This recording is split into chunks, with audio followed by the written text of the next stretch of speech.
Welcome to the Ben Buzz. I'm Benny King, and you're listening to Hawkeye State of Mind. Now, this is my first introduction into the Iowa Hawkeyes basketball team, specifically the men's basketball team. I've only talked about football on this channel, and that changes today. So, going through the Iowa Hawkeyes. Now, I'm a little late to this. They're 2-0. Now, they beat Robert Morris at home. The Colonials didn't stand a chance. Iowa was really popping off on all cylinders, a lot of dunks, kind of poking out a lot of stars. We're like, okay, who's going to be the guys that really end up shaping our team and our season as a whole? Tavion Banks is definitely one of those guys. Cam Manyawu is a great forward. Bennett Sturts had a great game too. So they all did pretty good against Robert Morris and Braden Howson. I mean, there's a lot of depth. I could even go Alvaro Fulgueras, where it's like there's a lot of depth on this team, and that's something that's really great about it. And I was surprised at the amount of dunking. This team is very physical. They really wanted it, and that was a great win there. And then they played Western Illinois, and it was still a pretty good outing for the Hawkeyes. The Leathernecks also didn't end up standing a chance. A really great game for Bennett Sturts. He got 24 points, and he was the big star in that one. Alvaro Fulgueras also did pretty solid as well with 13. So this team is starting to become pretty solid, I think. Now, they're not ranked yet, but we do consistently receive votes in the AP. Got votes in the first ranking, got votes in the second one.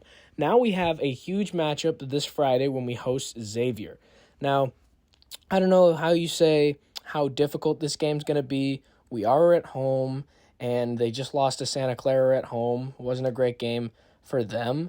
And you think about, oh, we're hosting them. Do you think this may be our first real challenge? Maybe. And as we're starting to get into our non-conference schedule, Robert Morris, Western Illinois, now we take on Xavier. That's on Friday, November 14th, by the way. It's going to be a nightcap game. It's going to be very interesting there.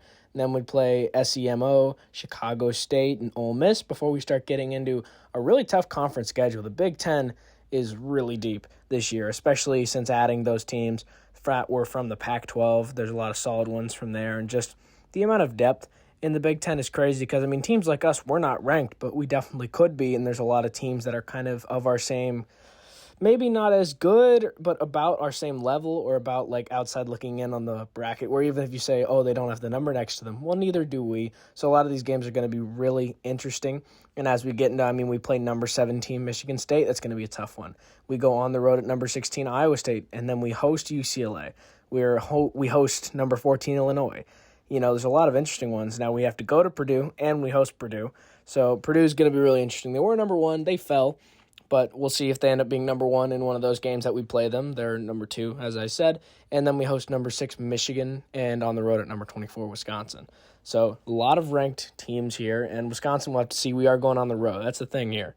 And, you know, I'm really starting to feel pretty good about the new head coach in Ben McCollum.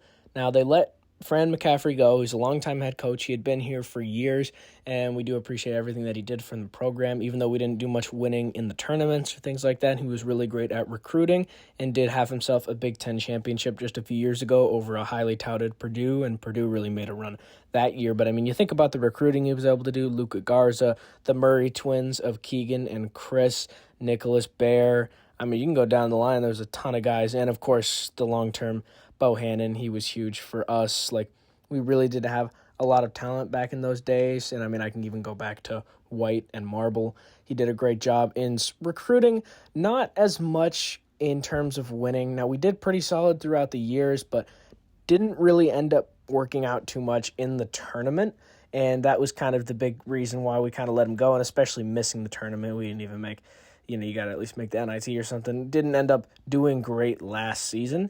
And as furthest we made was the Big Ten tournament, where we beat Ohio State. We weren't really supposed to, but we beat them. And then Illinois handled us. Illinois was good. But this year is something that's kind of interesting because we had kind of looked at this and been like, well, it's likely we start 6-0. Now, Ole Miss might be tough, but we do get them at home. And then this Xavier team, we get them at home. Now, regardless of how you say how good Xavier is, I think it's definitely a step up from the teams that we've been playing. But still, I mean, losing to Santa Clara at home isn't great. And, the players that we're really going to have to look out for, Trey Carroll, he had 21. Roddy Anderson had 29. That could be pretty interesting when they come to Carver Hawkeye Arena. And they don't have a ton of depth, actually. Like, I don't know. And, Philip Bora Vakanen, Sorry, Philip, but I did not say that correctly. But anyways, he had 9 points as well. So they do have an interesting team, and they dropped that one to Santa Clara, but they beat, Marist, and they beat Lemoyne, and both of those were at home. And then they lost to Santa Clara in their own building. So you'd think if they're coming to Hawkeye Arena against a team that's actually pretty physical, like I said, like in the highlights I was seeing a lot of dunking. Like it was really interesting. Now, throughout the years, we've kind of been more prioritized on three-pointers, and that's what kind of kills us in the tournament because then guys' legs end up getting tired and we can't quite go down the stretch. And in a tournament like that, guys get tired and it's just not sustainable. So it was very interesting to see how physical we were, and that was a good sign. And I know we're not ranked yet, but we definitely could be, especially when we're playing a team like number 17 Michigan State here in a few weeks. If we were to win that one, I think we're probably, good argument that we're ranked, and that's actually going to be next month, but it's about to start December 2nd. So we got about a month or so to kind of get ready for our Big Ten schedule, which is why this is kind of what the football team kind of didn't use properly, where we had the Albany game, and I don't think that it was used properly in order to prepare for a tough team like Iowa State in a road game. And now we have 6 non-conference games to prepare for a road game against number 17 Michigan State, and then eventually number 16 Iowa State, which is also a road game. So there's a lot of chances to figure out the team, to figure out what clicks, to get an identity. That's what we have the chance for. So even if, I would be surprised if we dropped in these games. I would hope not. We'll see what Xavier ends up being able to do, and then Ole Miss could be interesting. And maybe I'm not getting Chicago State and SEMO enough credit, but I feel like we have good chances in all of these games. And we'll just have to see, but we really need to use these accordingly in order to prepare for kind of a daunting Big Ten schedule. Going on the road to number 17 Michigan State. Michigan State's always a tough team to play, and as long as Izzo's there, they're going to be competitive. Tom Izzo is a great coach, so you start to think, well, that's really going to be tricky when we go there. And, we'll have to see once we get to that point. But we have a ton of games to prepare ourselves, to get ourselves an identity, and that's what this Friday is a great chance for when we host Xavier. Now, I know they haven't been great. I know they're not like an incredible opponent, and we'll see how they end up faring because maybe I'm downplaying Xavier. Maybe that's my bad. But, I don't know. I'm not that huge on them. They are in a conference with Creighton, who's pretty solid, but, in Villanova, Seton Hall, some very recognizable names, St. John's, Butler, Marquette. Like, it is a very competitive conference. I think this game could be stingy. It's just the fact that they just had that loss to Santa Clara, and I don't know. Maybe I'm downplaying Santa Clara too. I don't know, but I just feel like these games are really important to set ourselves up for a really tough Big Ten schedule because we can figure it out. We can figure ourselves out. We can get an identity. We can put the team together, and we can do that with all of these chances that we have. Now, I think we already have done great in that type of thing in the first 2 games, and I feel like we just kind of level up the competition before we get to 17 Michigan State. That's going to be very interesting, but like Xavier, the games they did win against Marist and Lemoyne were barely, and then Santa Clara, embarrassed them, for lack of a better word. They embarrassed them in Xavier's building. But like all that to say, we're facing a team that really hasn't found their identity, really. They've played 3 games that were all, the 2 they won were pretty close, but then they just got thumped by Santa Clara, and I'd hope maybe we're a step up from Santa Clara. That would be the hope. And then we're kind of finding an identity. Like those games that I listed, like Robert Morris, Western Illinois, taking care of business. Xavier was barely squeaking away and then ended up actually losing to Santa Clara. Nothing against the Santa Clara Broncos, but, whatever.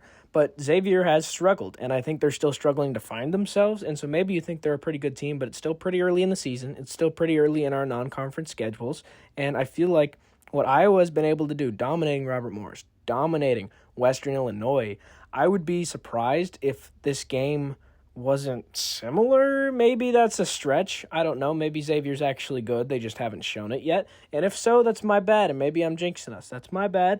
But I have to believe this team has been really solid. They really have been. So I would be surprised. I think we just really needed to not take them for granted. That's first and foremost. Number one, you get the win. All right? You get yourself to 3-0. The goal would be 6-0 going into conference play, but don't even think about that. Don't think about that right now. The goal would be get another win. Like, all you got to do, get the W. We got plenty of chances to find our identity. Just do not lose. That would be the goal. Just fully focused on Xavier. And it's not just about beating Xavier. It's also about figuring ourselves out as a team. And, I mean, we haven't gone on the road. We don't go on the road until Michigan State, so we'll be at Carver for a while. It's going to be really nice.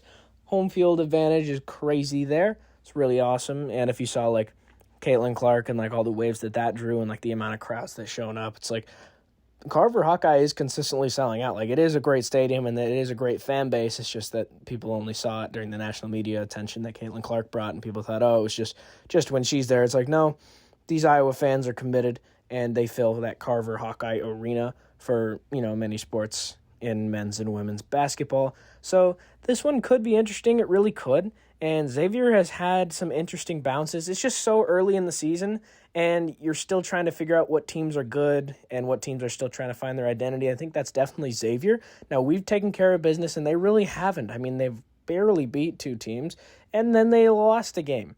So, and nothing against Santa Clara, but that's not like a crazy opponent. Like if it was like some top 25 team or some team that, that would be a different story. That's not what this is. And they've been close with everybody. And I would just be surprised if they go on the road, if they come play us, I would be shocked if we didn't win this game. I think that's first and foremost. I would be shocked. And the home field advantage is going to be crazy in Carver. It really will be. And I would just really be surprised if Xavier is able to win this game. I think this is another great chance for Iowa to prepare for Michigan State, to fully figure ourselves out and just keep hitting these challenges. Xavier, SEMO, Chicago State, Ole Miss, and just try to build up some confidence going into that one. And not just confidence, but to get a sense of identity, which they've done a great job so far. I mean, Robert Morris and Western Illinois, what they were able to do in those games definitely fits the bill. It just sucks that we don't get Michigan State at home, because we're kind of preparing and we're doing really good we're doing really good at home. But then you might think, oh, once we go on the road, like it would be nice to have a road game before that to get this team more acclimated and prepared for that type of challenge. Because, I mean, Tom Izzo, legendary head coach at Michigan State, not just Michigan State, the Big Ten, college basketball all across the board. He is incredible in everything that he's done. So the fact that that's our first road game, that's a little unfortunate. And yeah, it really is. We don't have another chance to really have a road experience and really get that knowledge and get more acclimated for that type of challenge that Michigan State will be, because they're really going to throw everything at us. I mean, that's not a game we're supposed to win, so I wouldn't be upset if we lost. I mean, it would suck. You know what I mean? But it's not like we're supposed to win that one. This is the type of game that we're supposed to win. Same thing with a lot of these games that are coming up. So I would be surprised if we found a way to lose. It's more about we need to use this game as preparation. We need to not do what the football team did that I talk about a lot, where I felt like we didn't prepare for with the Albany game enough, where it's like, yeah, we won, yeah, we dominated, but we didn't use it enough to find our sense of identity, to try some new things, to try to figure things out. And then went Iowa State on the road the very next week and was so unprepared, fell flat, and barely lost, where it's just like, man, felt like if we had prepared more, if we had used that preparation time better, I think it would have went a lot better for our team in that game right after it. Maybe that's not true, but that's just kind of how I feel. And I think that's really what the basketball team here has a chance to do, but it's like they have several chances to do it. Already had 2. You used them pretty well. This team is really rolling. They're clicking on all cylinders. Got several more chances to prepare and get everyone involved, start figuring out what works, what doesn't work, before we go into that hostile environment in Michigan State. And that's what's unfortunate. We don't have a road game to prepare for that one, but especially this game, because, I mean, between them and then maybe Ole Miss might be the toughest games on our schedule before we get into our Big Ten, really schedule. I mean, there's tons of teams in the Big Ten I didn't mention, like Maryland could be tough at home. Like we go to Minnesota, we go to Indiana, we go to Washington. That's going to be tough. We got to go cross country for that one. We go to Maryland. There's a lot of teams that we play twice. And then we go to Nebraska to finish out the end of the year, which is what the football team does as well, finishing off with Nebraska. But this really is a chance for our team to prepare for what's looking like a really daunting but somewhat doable schedule. It depends on how good we are at the end of the day. It depends on how good we end up being, because there's a lot of ranked teams on here. I mean, we play number 2 Purdue, could be number 1 when we get to a couple of those. We play them twice. Number 6 Michigan, number 24 Wisconsin, and as we said, our first real test, a road game against number 17 Michigan. That's going to be rocking. We'll get to that one on December 2nd, so it'll be a minute. Like, we have just about a month, and from that Robert Morris game that took place on the 4th, just about a month to prepare for that Michigan State game. It's all of these games. It's to prepare. It's to find our sense of identity. It's try to become a better basketball team and be more acclimated for those types of challenges that are going to happen later on. So we'll see what happens when the Iowa Hawkeyes host Xavier on Friday, November 14th. I'm optimistic about our chances, but it's going to be a great chance to continue to grow and develop these guys that we have and continue to sort in with our new coach, new players, just a lot of great talent on this team. It's going to be a great game against Xavier when Iowa hosts them on Friday. This is the Ben Buzz. I'm Benny King, and you're listening to Hawkeye State of Mind.